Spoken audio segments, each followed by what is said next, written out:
बिस्मिल्लाहिर्रहमानिर्रहीम। अस्सलाम वालेकुम। आप देख रहे हैं सियासी गपशप और मैं हूं जाहिद जावेद।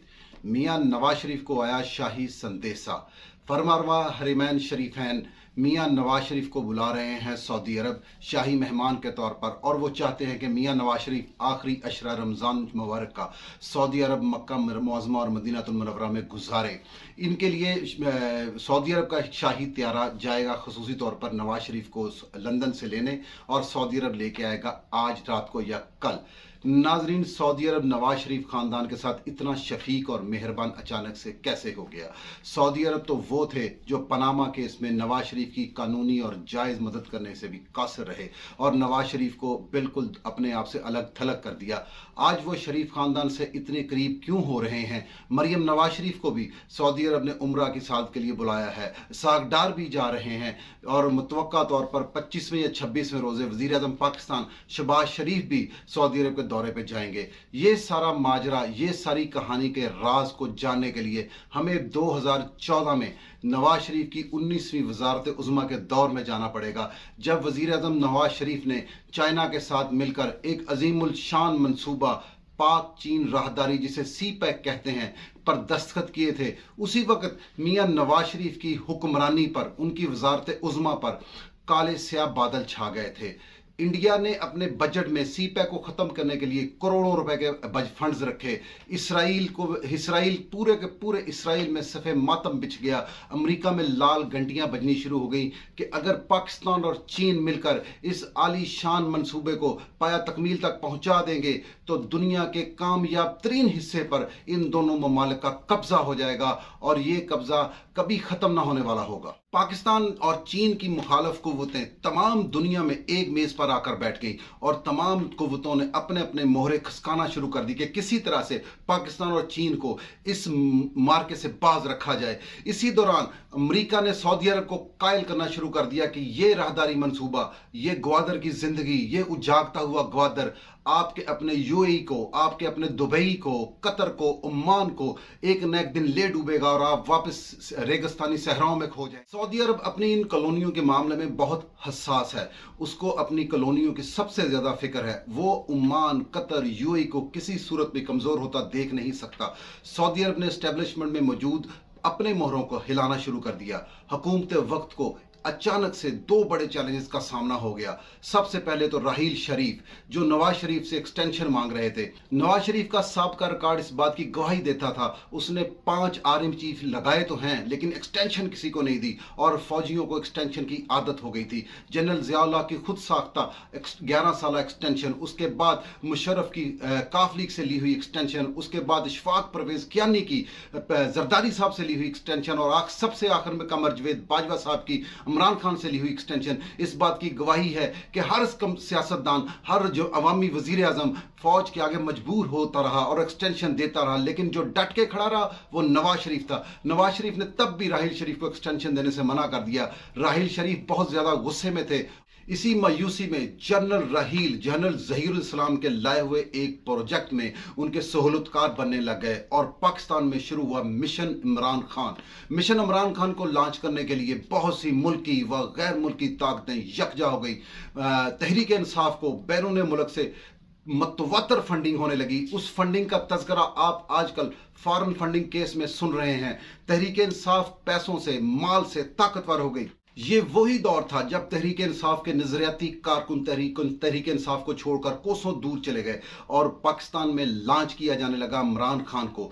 हर चीज को खरीदा गया, मीडिया हाउसेस को खरीदा गया, सहाफियों को खरीदा गया। अबसार आलम चेयरमैन पैमरा ने अभी कुछ दिन पहले एक इंटरव्यू में इकरार किया है कि जज, जनरल और मीडिया हाउसेस बाकायदा इस मुहिम जोई का हिस्सा बने। बहुत सारे मीडिया हाउसेस पाकिस्तान में ऐसे हैं जिनका इन्हिसार बाहर मुल्कों में पड़े हुए अपने काले पैसे से है, जिनमें 2-3 मीडिया हाउस जो झूठ में सबसे अव्वल है शामिल है। नाजरीन, नाम लेना जरूरी नहीं, आप सबको मालूम है मैं किन मीडिया हाउसेस की बात कर रहा हूं।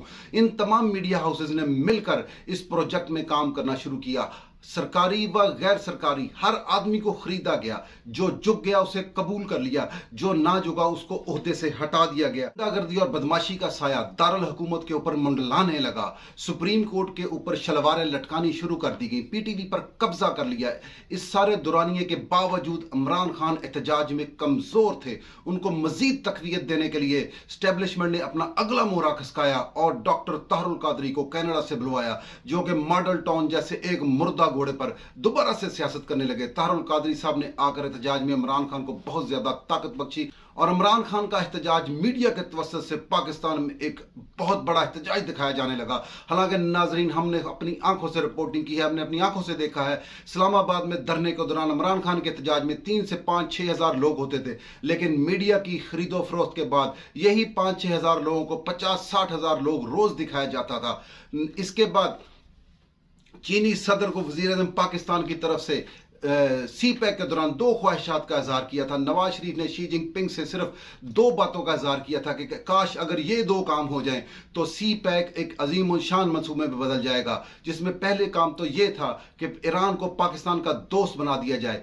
ईरान हमेशा से पाकिस्तान का दोस्त नहीं रहा, ईरान अमेरिका का दुश्मन था और पाकिस्तान हमेशा से अमेरिका ब्लॉक में बैठा रहा है, जिसकी वजह से ईरान और पाकिस्तान में दुश्मनी चलती रही है। ये दोनों इस्लामी मुल्क ना चाहते हुए एक दूसरे के दुश्मन रहे हैं। ईरान हमेशा से हिंदुस्तान का हामी रहा है और वजीर आज़म नवाज शरीफ ख्वाहिश रखते थे कि ईरान को किसी तरीके से पाकिस्तान के ब्लॉक में पाकिस्तान की दोस्ती पर मजबूर कर दिया जाए। दूसरी शर्त यह थी कि ईरान और सऊदी अरब में कम से कम इतनी सुलह करा दी जाए कि दुश्मन ताकतें इन दोनों को एक दूसरे के खिलाफ इस्तेमाल ना करें। जो दूसरे मुसलमान ममालिक हैं वो इन दोनों की लड़ाई में बट जाते हैं और तकसीम हो जाते हैं। इसी तकसीम से इस्लाम को भी बहुत बड़ा नुकसान पहुंचा है।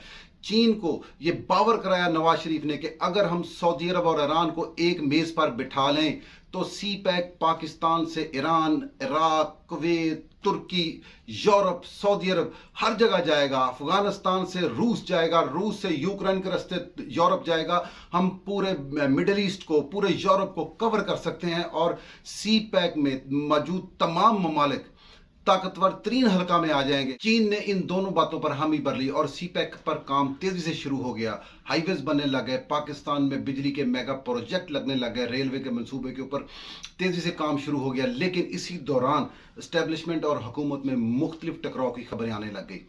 कभी डॉन लीक्स, कभी ट्वीट रिजेक्टेड, कभी नए आर्मी चीफ की तैनाती। हुकूमत और स्टैब्लिशमेंट दोनों 2 पेजेस पर चली गई। नवाज शरीफ पाकिस्तान को एक बड़े ब्लॉक में लेके जा रहे थे जो मुस्तकबिल की दुनिया थी। चीन, रूस, पाकिस्तान, अफगानिस्तान, ईरान, तुर्की, सऊदी अरब, ये एक ऐसा ब्लॉक था जो मुस्तकबिल में दुनिया पर राज करने वाला था और नवाज शरीफ पाकिस्तान को उस ब्लॉक की शारक बनाना चाह रहे थे। लेकिन पाकिस्तान के अंदरूनी इंतशार ठहरने का नाम ही नहीं ले रहे थे। प्रोजेक्ट इमरान खान अपने अरूज पर था। पार्लियामेंट के सामने एहतजाज का ना रुकने वाला सिलसिला शुरू हो गया। मार कटाई, गुंडागर्दी शुरू हो गई। लेकिन इसी दौरान एक मुस्बत खबर जो हुकूमत को मिली वो ये थी कि उस वक्त की अपोजिशन पाकिस्तान पीपल्स पार्टी ने मिसाक जमहूरियत के तहत वजीर आजम को पार्लियामेंट हाउस आने का कहा कि आप पार्लियामेंट हाउस आए। जब नवाज शरीफ पार्लियामेंट हाउस पहुंचे तो पाकिस्तान पीपल्स पार्टी ने नवाज शरीफ को पूरी ताकत दी और पूरा पार्लियामान एक जगह इकट्ठा हो गया। ये खबर इमरान खान के लिए बहुत मायूस कुन थी, उसके सहूलतकारों के लिए बहुत मायूस कुन थी। इस खबर को काउंटर करने के लिए फौरी तौर पर अदलिया को बीच में लाया गया। ऑडियो वीडियो लीक्स में फंसे हुए जज, जाती अनाद और घरेलू तलाकों की वजह से परेशान जज एकदम से इस जंग में कूद गए और नवाज शरीफ का पलड़ा फिर से डाउन होना शुरू हो गया। इसी दौरान जनरल राहील शरीफ की रिटायरमेंट हो जाती है। पाकिस्तान में कोई भी सरकारी मुलाजिम जब रिटायर होता है तो वो 2 साल तक कहीं नौकरी नहीं कर सकता। लेकिन जनरल राहील शरीफ को सऊदी अरब ने अगले ही महीने नवाज शरीफ के गले पर अंगूठा रखकर एनओसी हासिल किया और सऊदी अरब ले गए। वहां पर 32 इस्लामी ममालिक की एक फौज बनाई गई और राहील शरीफ को उसका सरबराह बना दिया गया। उस फौज का काम कोई भी नहीं था। बर्मा में मुसलमानों का कत्लेआम, वो फौज खामोश थी। फलस्तीन में मुसलमानों का कत्लेआम, वो फौज खामोश थी। अफगानिस्तान में मुसलमानों का कत्लेआम, वो फौज खामोश थी। उस फौज का कोई भी काम नहीं था सिवाय राहील शरीफ को प्रोटोकॉल देना। इसी दौरान सऊदी फरमारवा शाह अब्दुल्ला ने डोनाल्ड ट्रंप को सऊदी अरब बुलवाया और तलवारों वाला नाच पूरी दुनिया ने देखा। सऊदी अरब और अमेरिका ने जनरल रहील शरीफ के ताउन से पाकिस्तान में अदालतों के अंदर एक नया पनामा का किस्सा शुरू कर दिया। इमरान खान साहब को अदलिया ने खुद खत लिखा और बुलवाया कि आप आए, हम आपका केस सुनना चाहते हैं। इमरान खान पिटीशन लेकर अदालत उज़्मा पहुंच गए और अदालतों ने नवाज शरीफ को तलब कर लिया। वज़ीर आज़म नवाज शरीफ बज़िद थे, वो अदालत जाएंगे, वो सबूत देंगे। वो अदालत गए, पेश हुए, सबूत दिए, लेकिन उनके वहमो गुमान में भी नहीं था कि किस्सा क्या चल रहा है और उनको किस नोयत की सजा होने वाली है। तमाम जांच पड़ताल के बाद नवाज शरीफ को बेगुनाह पाने के बाद सहूलतकार सर पकड़कर बैठ गए। आखिरकार उन्होंने एक अकामा को ढूंढने में कामयाब हुए और नवाज शरीफ को उसी अकामा की बेस पर मुंतखब वजीर आजम को नाअहल कर दिया गया और नाअहली भी ताहयात नाअहली में मुंतकिल कर दी गई। नवाज शरीफ अब कोई अवामी ओहदा रखने के काबिल नहीं थे। सी पैक का खालिक नवाज शरीफ सी पैक को पाकिस्तान लाने के चक्कर में नाअहल हो गया। नवाज शरीफ वहां से निकले हैं और पूरे जीटी रोड पर लोगों से सवाल करते आ रहे हैं कि मुझे क्यों निकाला, मुझे क्यों निकाला। और तमाम बैरूनी ताकतें इस बात पर हंस रही थी कि नवाज शरीफ ये क्या पूछ रहा है कि मुझे क्यों निकाला। भाई जब आप 11,000 मेगावाट बिजली बनाओगे, भाई जब आप 21,000 किलोमीटर के हाईवेज बनाओगे, जब 2017 में पाकिस्तान को दुनिया की 30 बड़ी मुमलिकत के माशियत में ले जाओगे, जब अमेरिका और भारत के खिलाफ इतने बड़े ब्लॉक बनाओगे, तो आपको निकाला ही जाएगा, आपको रखा नहीं जाएगा। फिर इसी दौरान शाहिद खान अब्बासी की हुकूमत आई और निगरान सेटअप आया। 2018 का इलेक्शन हुआ, आरटीएस सिस्टम बैठ गया, पाकिस्तान की तारीख की बदतरीन धांधली करके इमरान खान को जितवाया गया। लेकिन फिर भी इमरान खान साहब के हाथ में एक लूली लंगड़ी सरकार आई। 7-8 कोलिशन पार्टनर के साथ बनी हुई ये सरकार ना इमरान खान को ताकत दे रही थी, ना पाकिस्तान को ताकत दे रही थी। यहां से प्रोजेक्ट इमरान खान का असल इम्तिहान शुरू हुआ कि किस तरह से इमरान खान को इस्तेमाल करके पाकिस्तान के और सी पैक के मुखालिफ कार्रवाई की जा सके। चीन ने पाकिस्तान से जब सी पैक के मुआहदे किए थे तो यह बात तय की थी कि हमारे मुआहदे आप बैरूनी सतह पर किसी को नहीं दिखाएंगे। लेकिन IMF ने अपना एक खसूसी मुलाजम रजा बाकर IMF ने पाकिस्तान में भेजा और उसको गवर्नर स्टेट बैंक लगा दिया। रजा बाकर ने तमाम मुआहदों की तफसीलात IMF और अमेरिका तक पहुंचा दी, जिससे चीन सख्त नाराज हुआ और पाकिस्तान से दोस्ती में 2 कदम दूर हो गया। इमरान खान साहब इस दौरान 2 दफा चीन गए, लेकिन चीन में इमरान खान साहब का इस्तकबाल करने के लिए कौंसलर ऑफिसर तक के लोग आए। ये पाकिस्तान की बहुत बड़ी नाकामी थी। पाकिस्तान गहरी साजिश में चला गया था। इमरान खान साहब ने 21,000 अरब रुपए के तारीखी कर्जे लिए। इमरान खान साहब ने पाकिस्तान को 2600 अरब रुपए के तजारती खसारे में छोड़ा। डॉलर को 114 से लेकर 199 रुपए तक कर दिया गया। महंगाई की शरह जो 3% थी वो 26% पर चली गई। आम आदमी की जिंदगी वबाल बन गई थी। महंगाई इस कदर बढ़ गई थी कि लोग भूख से मरने लगे थे। अब एस्टेब्लिशमेंट को अपनी गलती का एहसास होना शुरू हो गया। एस्टेब्लिशमेंट अब वापस मियां नवाज शरीफ की तरफ गई और मियां नवाज शरीफ से माजरत ख्वाह हुई। लेकिन मियां नवाज शरीफ ने कुछ ऐसी शराइत रखी जो एस्टेब्लिशमेंट कभी कबूल नहीं कर सकती थी। एस्टेब्लिशमेंट वापस आई, उसने इमरान खान को फिर ताकत दी। इमरान खान ने अपने 3 से 4 वजीर खजाना बदले, FBR के चेयरमैन बदले, हत्ता कि हर हरबा इस्तेमाल कर लिया। लेकिन नाअहली हमेशा नाअहली रहती है। इमरान खान से दोबारा मायूस एस्टेब्लिशमेंट दोबारा नवाज शरीफ के पास गई और नवाज शरीफ की शर्तों पर सर तस्लीम खम कर लिया। ISI का चीफ पाकिस्तान की तारीख में पहली दफा टीवी पर आया और माजरत खां हो गया। बाजवा डॉक्ट्राइन को बाजवा के जरिए खत्म किया गया। कमर जवेद बाजवा साहब पर यह लाजिम था कि वो जो कुछ किया है उसको खुद मिटाएंगे, कोई सियासतदान उनके साथ नहीं खड़ा होगा। बाजवा साहब ने बिलाखिर इमरान की हिमायत करने से इनकार कर दिया और इमरान खान की हुकूमत के नीचे जो लंगड़े लूले सहारे थे सब बिखर गए। एस्टेब्लिशमेंट की हार और पाकिस्तान की जीत होनी शुरू हो गई। इसी दौरान चीन ने ईरान को पाकिस्तान की हिमायत पर मजबूर कर दिया था। जब नवाज शरीफ के दौर में कुलभूषण यादव को पाकिस्तान सिक्योरिटी फोर्सेस चाबहार बंदरगाह से गिरफ्तार करके लाई, उस वक्त ईरान ने पाकिस्तान दोस्ती का सबसे बड़ा सबूत दिया। ईरान तब से आज तक हिंदुस्तान से दूर हो गया है और पाकिस्तान के करीब तर करीब होता जा रहा है। चीन ने 50 अरब डॉलर से जायद के मंसूबे ईरान और सऊदी अरब में रखे और जिनको इस बात से मशरूत कर दिया कि दोनों ममालिक अगर टेबल पर बैठ जाएंगे तो मैं 50 अरब डॉलर से ज्यादा की सरमायाकारी दोनों ममालिक में कर दूंगा। बिलाखिर दोनों ममालिक ने तस्लीम किया और पिछले महीने चीन, ईरान और सऊदी अरब एक बीजिंग में मिले और दोनों की सुलह हो गई, बहुत सारे मामला पर इत्तेफाक हो गया। ये मुस्लिम उम्मा के लिए बहुत बड़ी खुशखबरी थी जब ईरान और सऊदी अरब एक मेज पर बैठे। अब इधर अगला मरहला था इमरान खान साहब की हुकूमत को गिराना। इमरान खान साहब की हुकूमत को गिराने के लिए तहरीक अदम एतमाद पेश हुई और इमरान खान साहब की हुकूमत गिर गई। लेकिन इमरान खान साहब उस बच्चे की तरह के मुझे चांद चाहिए हुकूमत छोड़ने पर रजामंद ही नहीं थे। वो बदमाशी पर उतर आए। उन्होंने एक करारदाद के जरिए असम्बलियां तोड़ने की कोशिश की जिसे अदालत उज़्मा ने कालादम करार दे दिया और इमरान खान साहब को वजारत उज़्मा से उतार दिया और वजारत उज़्मा मियाँ शहबाज शरीफ के पास आ गई। शहबाज शरीफ ने जब पाकिस्तान की बागदौड़ संभाली तो उस वक्त पाकिस्तान ग्रे लिस्ट से ऑलमोस्ट ब्लैक लिस्ट में जा ही रहा था। IMF के साथ मुआहदों में डिसएग्रीमेंट करके पाकिस्तान के ऊपर शदीद मुआशी दबाव था। पाकिस्तान महंगाई के तूफान में माशी दलदल में दसा हुआ था। इसको बचाने के लिए एक माहर वजीर खजाना जनाब इसहाक डार को मिन्नतें करके इंग्लैंड से पाकिस्तान लाया गया। उन पर बहुत सारे केसेस थे जो सारे ही गलत थे। सबको आहिस्ता आहिस्ता खत्म किया गया। इसहाक डार 1 साल से इस मंसूबे पर डेड पाकिस्तान को लाइव पाकिस्तान करने के मंसूबे पर काम कर रहे हैं। इसी कोशिश में हुकूमत पाकिस्तान ने इमरान खान का 190 वाला डॉलर 280 का कर दिया। महंगाई 26% से 33% पर चली गई।